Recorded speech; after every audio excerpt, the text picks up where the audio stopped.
Hey friends, it's Jill Gottenstrader. I hope you are having a great day. Today we are going to be talking a little bit more about your word for the year. So if you don't have a word for the year, don't worry. This is where you can learn about it today too. Many people, including myself for the last several years, have chosen a word at the beginning of the year usually. And what that word means to them is it's sort of like an intention of wanting to place intense focus on a certain area in your life. And so, your word might be joy or listening or rest. It may be success. It may be relationships. It may be love. It may be engagement. It may be, for example, my word for 2017 is clarity. And I initially came up with the word focus for my word for the year, but after a few weeks of having that word and looking at it every day and thinking about it, it really started to stress me out. So I decided to change it. And by changing it, I can't tell you the amazing difference. I'm now really embracing the word clarity for my word for 2017. So I wanted to talk about if we set our intention on, really focusing on a certain word to carry us through the year, then we don't want to come February, March, if someone asks us, oh yeah, what was your word for the year? And you can't even remember because you haven't thought about it. You haven't really had it at the front of your mind for most of the time.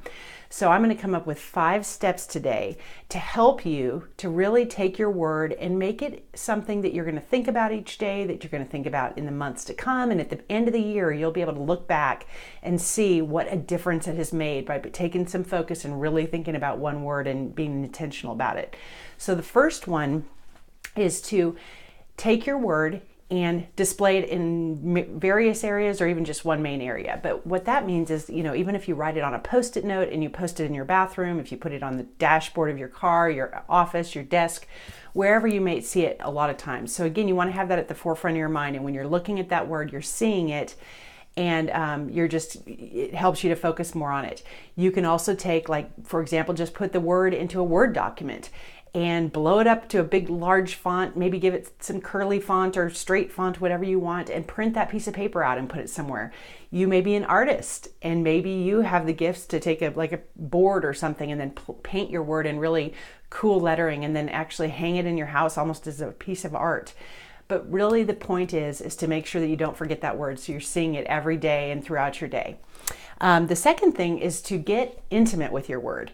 And what I mean by that is very simple. Now you can take an old school dictionary, a paper dictionary, and look this up, but also you can just Google these words. Definition of, and then whatever your word is. So for me, definition of clarity. Google that and up pops not only the definitions usually, but also the synonyms, other words that are like that, antonyms, and then the origin of the word, which is very interesting. And it may be Latin. You may even want to look into the Hebrew of your word or the Greek of your word or something. So the point of this is to really sort of become intimate with your word and understand what it is and understand what it means to you, because one word might have, a couple of different variations on the definition, but use the one that you want to use. And I would suggest even taking the definition that you choose and sort of writing it out word by word or coming up with something in your own words to describe what your word is to you. The third is to talk about your word.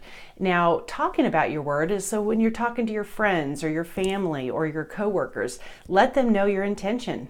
My word for the year for 2017 is clarity. So I'm going to tell people around me so that they are aware of it. So it's somewhat of a measure of accountability, but also people get excited for you and they may encourage you and help you to use that. Like, let's say, for example, I'm just using my example, but with clarity, I may be taking on a new project or doing something at work or something, and someone would say, well, have you thought about your word for that? Do you have clarity over that or the vision for this or something? And then you might even step back and, decide to do something different or not do it at all. So, and then the fourth thing is to ask others what their words are.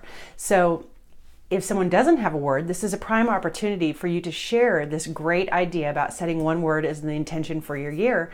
But then you can also talk about your words together. So again, it's just a little bit more of accountability, but you're also helping to spread something that's really can be a very positive thing in your life. And you're sharing that with other people to help them as well, to help them be more successful in their lives. And then the last thing is, I'm sure you didn't think I could get out of a video without mentioning journaling. I would recommend that you journal your word.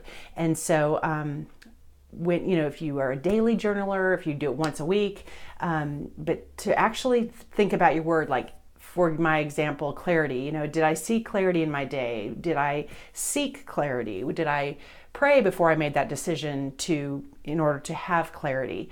Did I draw out that project and lay it out so that I had clarity over the entire project before jumping in? There's just all different ways you can look at your word and see if you're actually leaning into it, living into that word, and you're actually utilizing it in your life. So those are the 5 things that I would recommend.